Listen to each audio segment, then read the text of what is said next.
For today's video guys, iti-testing po natin yung ating bass guitar na pinagawa po natin kahapon. Kasi nga po, una, tumigas po yung kanyang mga pihitan, volume. So ito po yun. Ayan. So tumigas po ito siya. Ayan, ipakita ko sa inyo.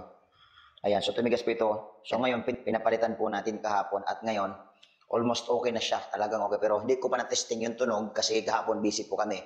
Kahapon po ay medyo talagang dami pong ginagawa. So kaya ngayon ko po ito matitesting. Testing po natin at if ever kung ano may problema, so pwede pa natin ibalik para magamit natin si mamay sa practice at bukas na sa gawain po natin. So keep on watching guys. Ayan, ipa-plug po natin ipika sa amplifier niya. Ayan.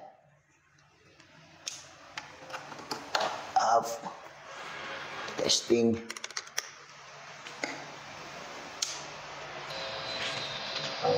Ayan.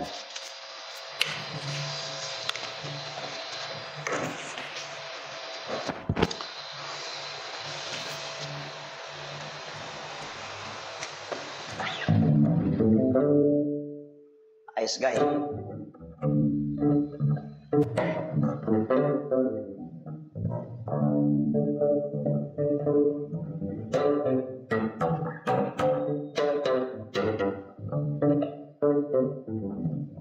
Parinig ko po sa inyo kung ano yung tunog niya. Ayan, lagay ko po yung speaker o itong ating mic dito sa tapat niya. Ayan. Ayan po.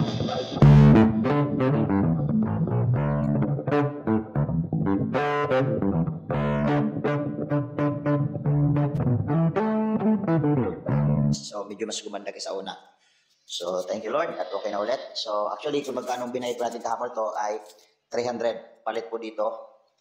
At mamaya, pakita ko sa inyo, may bali 1.5 lang tayo binayaran natin. Kasama na po yung TV. So, kakamitin po natin mamaya. So, abangan po ninyo guys. So, God bless at thank you for watching.